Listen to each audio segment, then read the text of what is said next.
خبری خوش قهرمان شاهدی داماد عبدالرزاق. بله. جوری داماد میشه شاهدش میشه اگر سی بدیته. ممکن همین خیلی یک نمو گفتار استفاده که ممکن من دعوت کنن من. اوه خبری خوش بود. نزد داماد عبدالرزاق به من ممکن روم.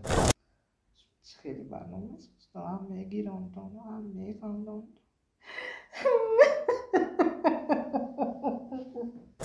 عذری زیاد قهرمان من جهلم اومد من قهرم اومد ها من میدونید من حاضر همین چی به تیار شده اومدم جنگ به تیار شده اومدم که سلمان خان دعوت کنه دخو من نمیگم چون میدونید سلمان خان گفته بله سلمان خان دعوت کنه البته میرم من نظری داده من یک نگاه قطعی به شما عاشق شدم عزیزم میبخشید نامتان چی جونه نامتان نمیگفتیم رستم جان نگید که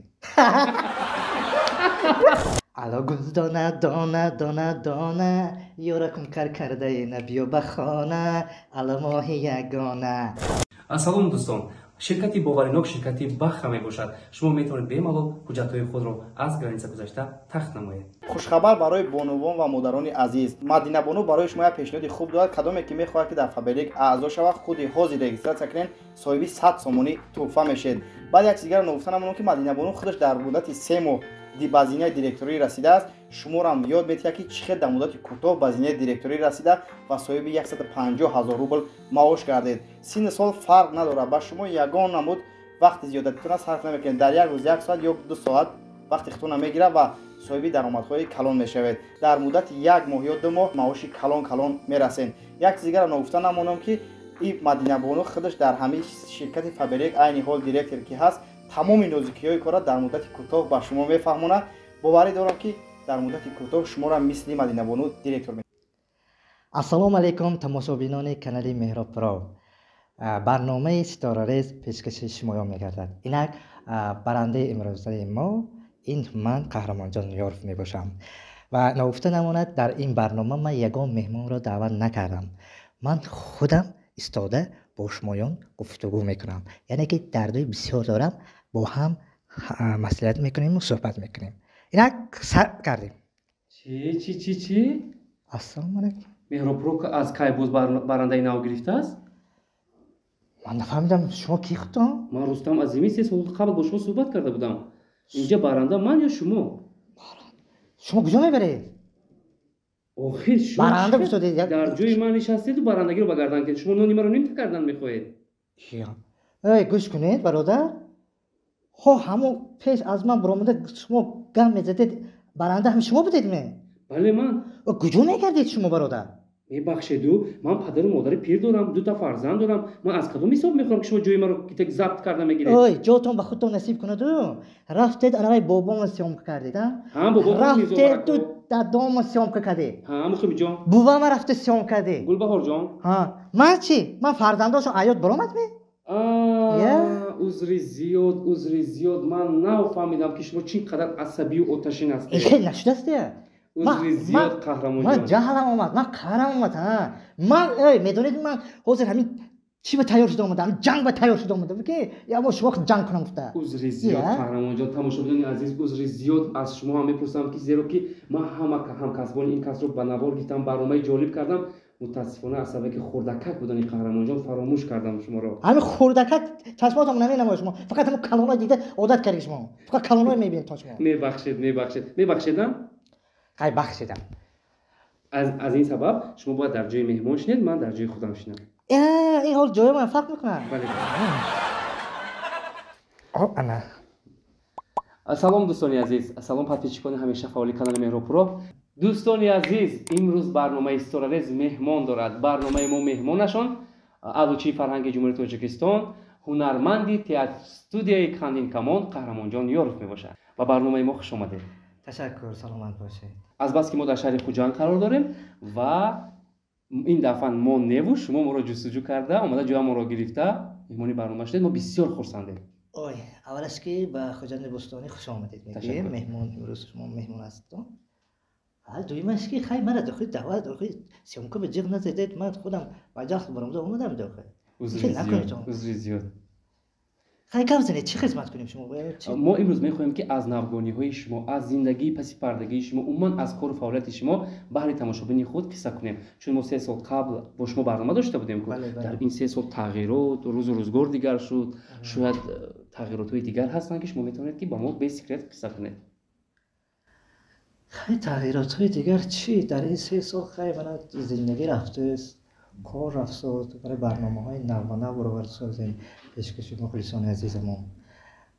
وجه من در یوتیوب کانالیم مقیم جان عبد الفتاح یک چند سکچ میگوییم. همین صحنه های خورد که حجبی رو ضبط کرده بودیم، پیشکش مخلصان، پیشکش اما آبونتچرانی همون کانال مقیم جان عبد الفتاح گذارنده بودیم. خیلی چیگم کار با تجربه رفته شده است. کار با تجربه رفته شده است. قهرمان جان، از اون که خندین کمان دوباره پیوند گردید و گلبهار خان، سلیمان سید غوزی و استادانی صنعت برگشتند، از آمدن آنها چی احساسات فرا گرفت؟ از آمدن آنها بسیار من خرسند شدم، چون که تئاتر استودیوی خندین کمان باز چیگم اولا بورین با پررکی همون گروه تشکیل شود و برنامه نو پیشکش مخلصان کند. این با چیگم یک کیفیت نقص میبخشد برای ما. عموما شما شاد شده؟ ما شاد شدیم چون که همه در چیگم همه خودش یک جای خودش هست. بله. در همین تئاتر استودیوی خندین کمان همه جای خودش رو دارد. من خرسند شدم که باز باها آمدن همکاری کردن، باز برای برنامه‌های نو پیشکش مخلصان گرداندیم. بسیار شاد گشتم.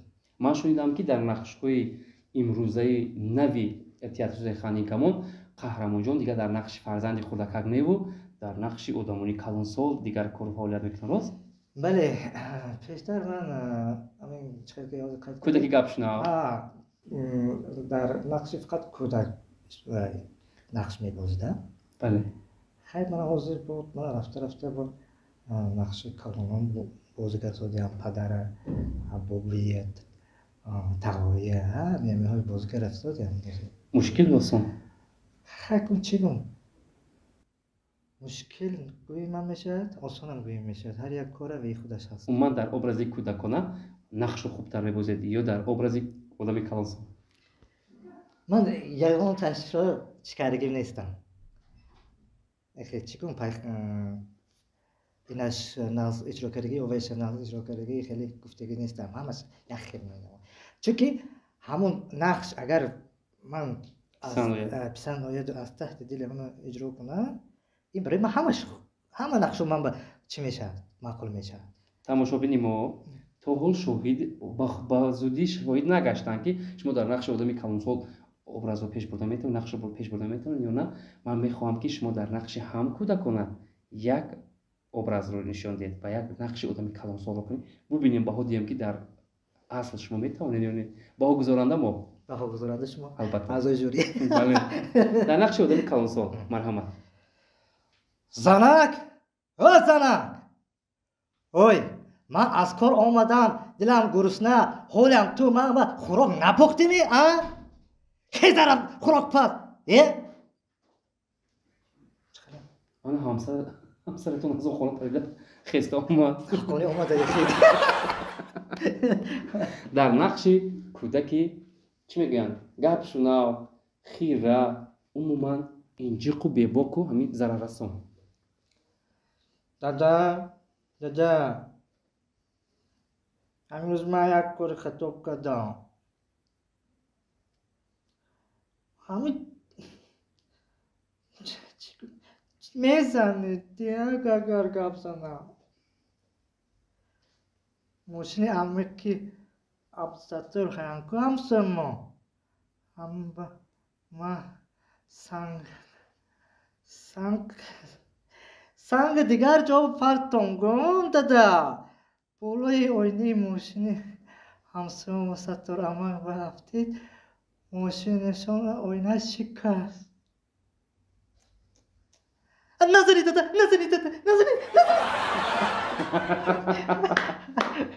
خیلی جالب. از بس که ما زیاد در نقش хурдсол шуморо дида будем. фикр мекунам ки хурдсол хубтар мебарояд.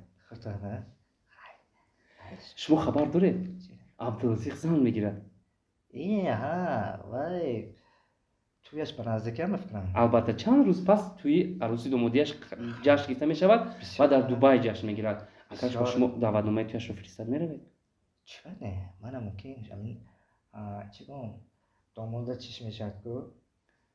جوری داماد میشد شاهدش میشد اگر سیبیدیته. ممکن همین خیلی یک نمو گفتار استفاده که ممکن من دعوت کنن من. اوه خبری خوش بود. نزد امو داماد با عبدالرزاق با من ممکن روم بکرم. از چی همون کاربری کرده هستن همون تیار شده چیزا که مصلحت ما اگر پزت اگر ممکن من همون یعنی عبدالرزاق و جوری داماد همین شاهد داماد شده اشتراک کنم توی بام. خبری خوش قهرمان شاهدی داماد عبدالرزاق. بله. تصور کنید که شما شاهد شدید. همه بلاگران، همه چهره‌های محبوبی مشهور دنیا در طرفخانه نشستند توی رو تماشا دارن. وقتی راوی باز با قهرمان شاهدی انمو داماد سخن تبریکاتی میدهد. شما باید از تاجیکستان که در اونجا دعوتی هستید و رفتید با چند جمله عبدالرزاق رو تبریک کنید. خیلی عبدالرزاق چی بگم تبریکات من همین که به همین حیات مستقلانه قدم نهادم بسیار بردباری ها را خواهانم است میگم تویت مبارک باشد میگم این تبریکات از نام تمام تاجیکستان برای تو آوردم میگم خدا کند که سالهای فرزندای نیک و سالم به دنیا آوری عبدالرزاق تو میتونی و پیش توی مبارک باشد.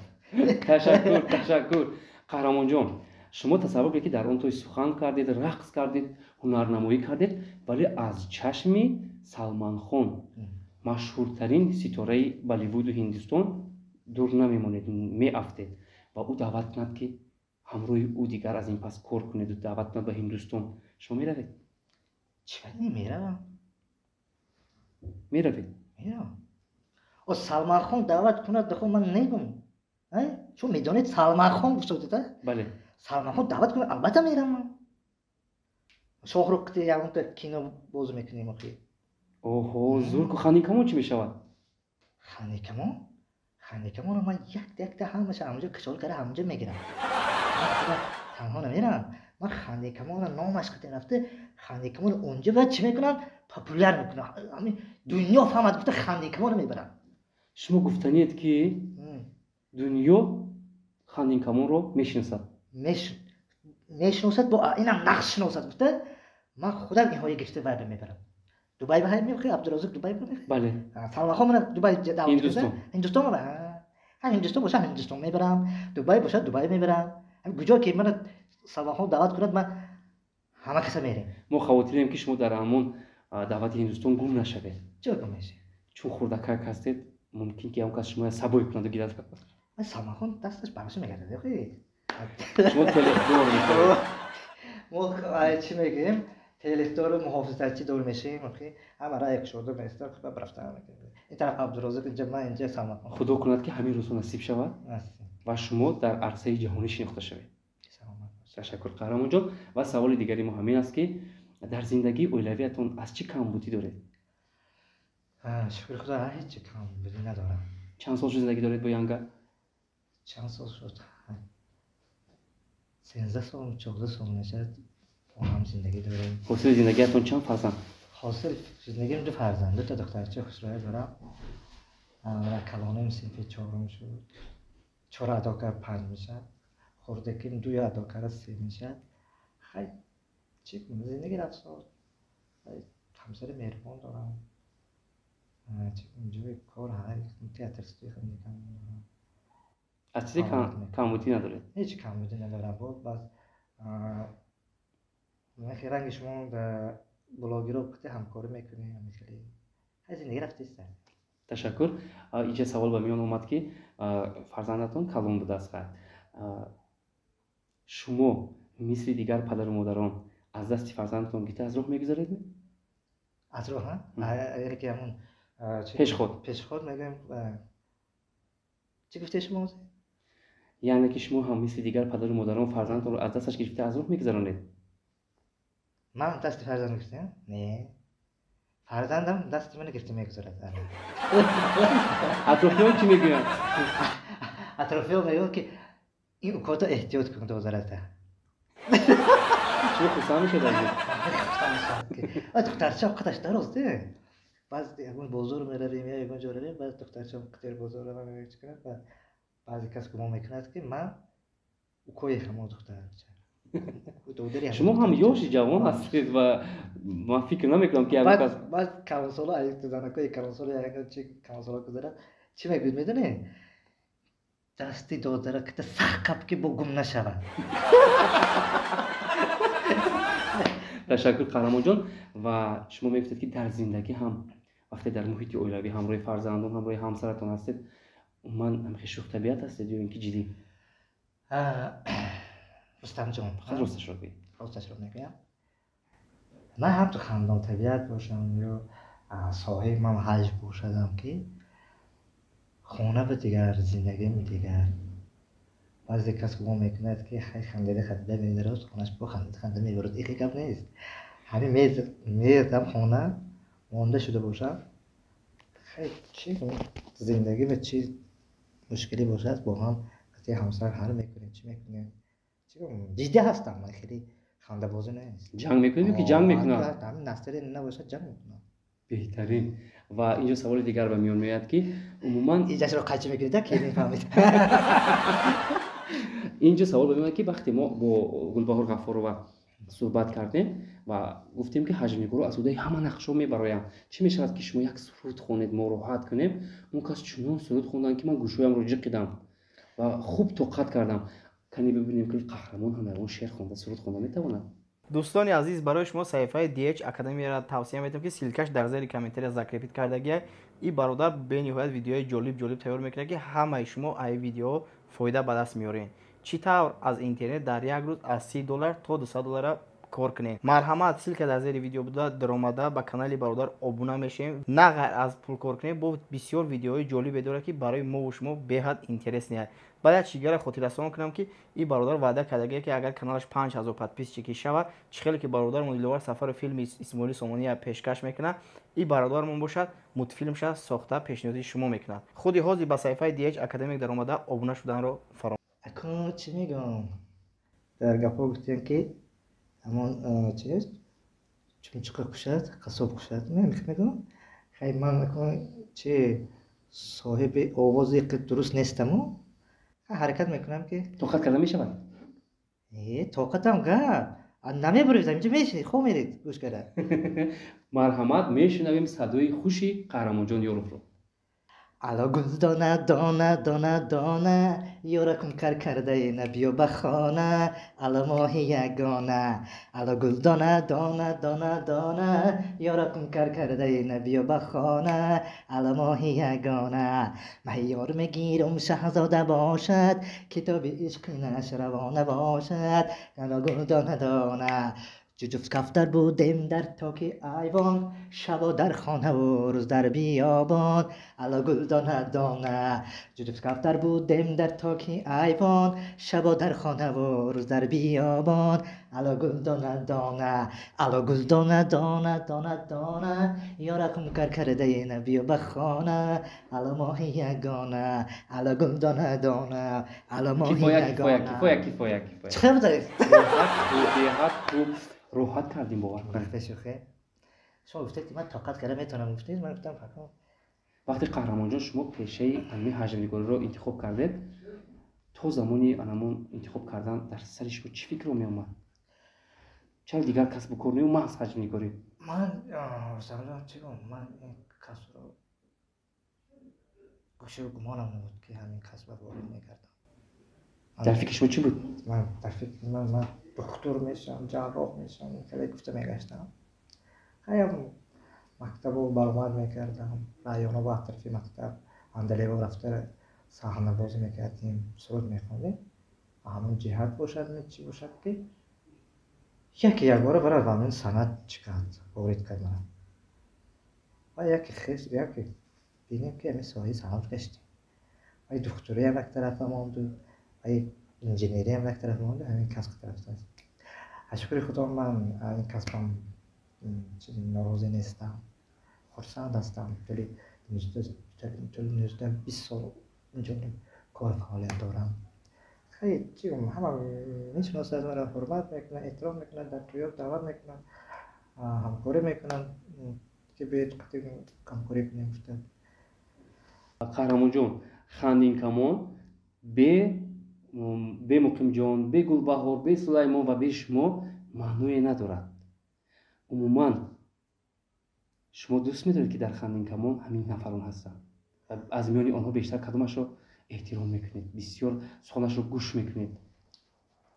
Акан ҳозир гуфтед ки муқимҷон гуфтед, гулбаҳор гуфтед, сулаймон гуфтед, ҳамин ҳастед. кадомаш набошам ман хурсанд мешам?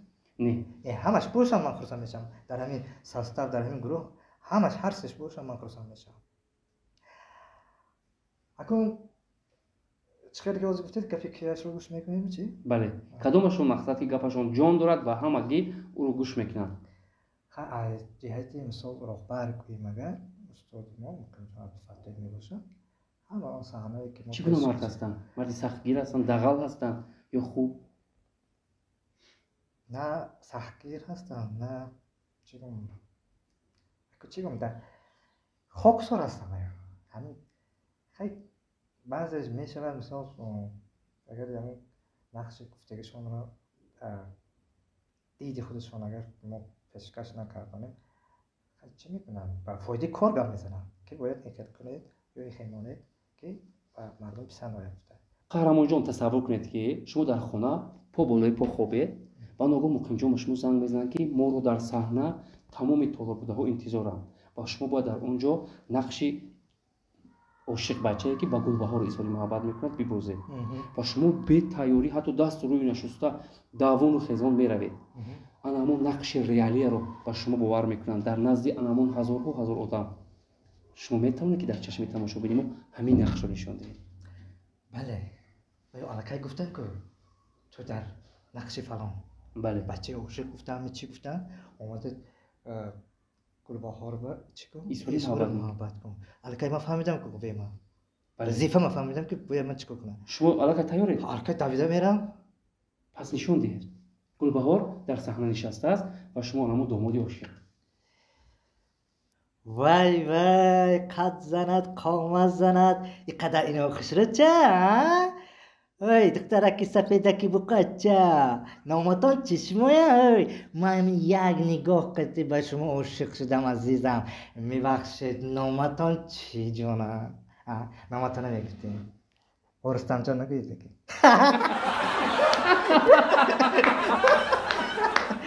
оли, ман ба истеъдоди нотиқони шумо каф мекӯбам. дар ҳақиқат шумо метавонед ки нақши худро бечунучаро бо сатҳи баланд иҷро кунед. ташаккур қаҳрамонҷон. ва саволи дигар, қаҳрамонҷон, ҳаҷв, ханда, анами таби инсонҳоро хуш кардан фикр мекунам ки умри одамро дароз мекунад ва шумо метавонед ки анамон тамошобинони мо аз ғарибӣ моро тамошо мекунанд, аз ҳар кунҷу канори кишвар тамошо мекунанд, бо як латифаи ҳаҷвӣ хандонед. не ки пешакӣ гӯед ки хандонда метавонед ё не. ки вақте ман хандидам ҳамагӣ механданд. шумо нахандед, маҳо хандам мегирад. ва шумо хандед, ман механдам маҳо. бале, не баҳо ба шумо пеш механдам. марҳамат мешунавед. хай латифа гуфтед, ин барномаи мо белатифа намешавад. бале, ҳамин як оила ба хӯроки шом дошт, ҳама аштагӣ будааст. баъд телефон яке овоз мемарад, сообщение мебуд ку диринг карад, сообщение мебуд.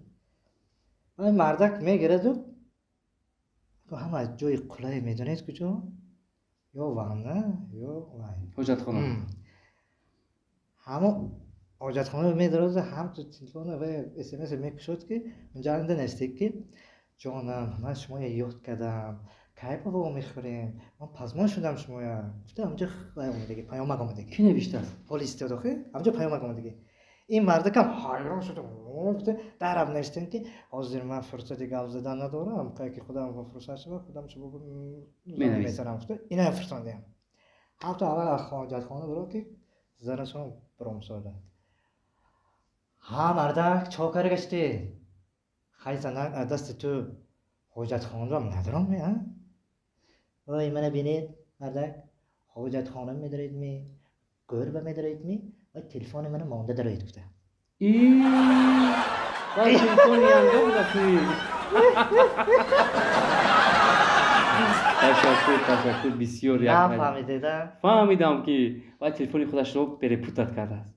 دیدید و این خودش هم گیرم گفته این زنش کرد زنش با من خود قپیده سونه جنگ کرد زده سه. تشکر قهرمان جان. از همه لحظه تلخترین زندگیت رو میتونید قصه کنید؟ چگونه زندگی می شود. من پیش از اویله دار شدم بسیار خود با خودم فکر میکردم بعضی زیق پیش نم که من اویله دار شوم فرزندان به دنیا آیم چه خیلی باید سالم میشد قدش پس میشد قدش بغاد میشد همین چیزا رو فکر میکردم که با دنیا فرزندای نیک سالمه خدا با من نصیب از اون باشه گفته میگشتم. خیلی شکر میکنم که من فرزندای سالم دارم. با همسرتون چند مرتبه خواستگاری فرستاده؟ راستش رو بگید. با همسرم همین 3 بار میفکرم 3 بار راضی شدن یا که اول خشتبارش نه نگیر خیلی گپایم بود؟ نه خیلی نگیر و خیلی گپ نبود. پروسته من اویلم همون محلی خودم با همسایه بود یکدیگر رو بسیار ناز میشناختیم از اویله یکدیگر خبردار بودیم مثلا اویله ما ناز میشناختیم من این بهار ناز میشناختم خیلی معقول کردم چیکارم دختراشون دادن من از این که میشتیم هر با یک لحظه دیگر همین هست که رستم جان مادرم بر وقت از این حیات رفته بودم. چی گپ شد؟ بیمار بودم خیلی عمرشون کوتاهی کرد و یک چی کنم یک فوجعه عظیم اثر خود گذرانده. من حالم خود به خودم فکر می‌کردم که من خیلی مثلا اویله دار میشدیم فرزندای نیک می‌آوردم به دنیا. یک افسوس مادرم این فرزندای من رو ندیدم. من همین جهت هم ذکر میشه. بعضی شما مادرتون رو دوست می‌داشتید؟ بله بسیار دوست می‌داشتم مادرم. هرگاهی به خونه پدر و مادر بید و اون اتاقی که مادرتون می‌نشستن می‌دارید؟ هر باری که همه خانه پدرم بروم اما از دروازه که خانه هستم تو خونم فکر میکنم که از پیشم مادرم دویده برام داشتن که فرزندم از شهرم از کارم آتیقش بود دویده برام با آغوش میگرفتن. حالم چگونه هر بار روم حالم به نظرم میگیرم خیلی مادر رو کی دوست نمیتونم. مادر است. امروز مادرانی که زنده هستن و فرزندانی که به قدرشون نمیرسن چی گفتن میخواهید؟ من گفتنیم که کن مادر پدر رو احترام کنم و قدرشون رسن در زنده بودنشون مهربانی کنن قدر کنن بعد رفتن هیچ دیگر فایده نیست. قهرمان جان شما گوید که در عائله شما فرزندان پدر همه عظیم جثه هستن یا که مثل شما خردک کم هستن؟ همه عظیم جثه هستن تنهاشون اکاهم اپاهم همش کلام کنن. اگر در وقتش توبت جدی میکردن شما هم قدتون بلند میشد؟ نه این نکن توبت نه این چی بگم این بعد تولد نیده این من چی بگم مادرزاد میگن از مادرم تولد شدم من خیلی و ساز توبت گفتید و ممکن بعد تولد اگر یه چیز شده باشه تا خیلی بیمار شده باشه ممکن توبت شه لیکن من این خدا اما مادرم تولد شده که من مادرزاد میگم این وی کار خدا میگم. مادر برای شما غمگین میشدن؟ مادرم برای من غمگین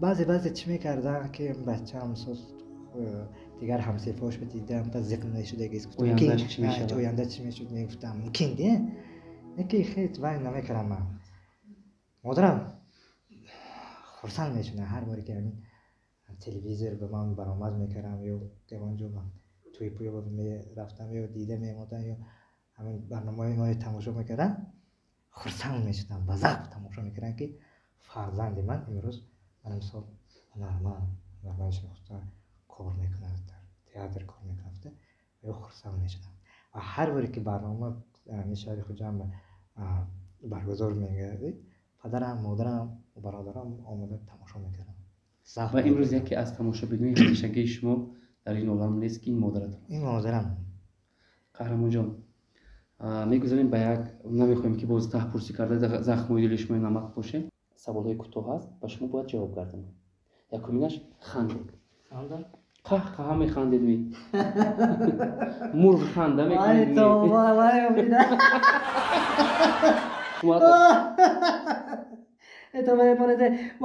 مولد که من خندی سوز کنم منه شما که خندیدید یا گیره بود موقعی خندید دیگه سوالی ما گریه کنید گیریه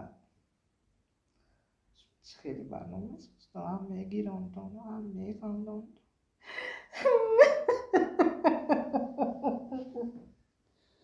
قهرمان جان آرام شد گریه نکنید تا صبح شما را کی خواب میدونه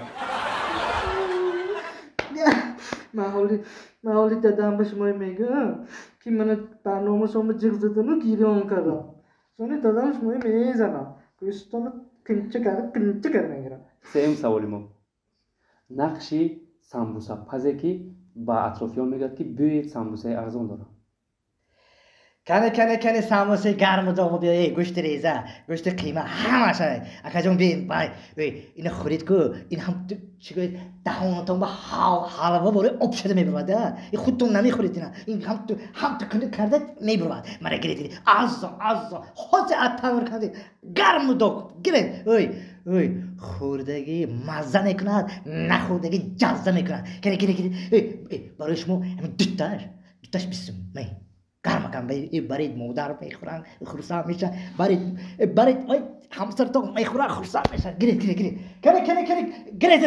کن پیش گرید نفری که اگر که از اون راه میگذرد خوب نخوب اگر خوی شما اومده سامبوسه میخورد باور میکنه بله قهرمان جان این بود یک برنامه بسیار هم آزاد و گشاد و همین چی میگن با قبل که ما توانستیم که هر چیزی در دلمون بود آشکارا بیان سازیم و شما در آخر برنامه تماشابین فعال ما چی گفتن میخواید چی تمنی داره در آخر تمنیات من همین که من پیش از من شما ندارم که من در این برنامه کانال مهرپرو دعوت کردید این به فکرم دومین بار که در این کانال اشتراک دارم پس از 3 سال خیلی به همون آبونچای کانال مهرپرو گفتنی هستم که بگذار همین کانال با آبونه شوم همین لایک موندن گیرم خیلی با مخلصان خدا گفتنی هستم که صحتمند و سربلند باشم دائما زنده و سلامت باشم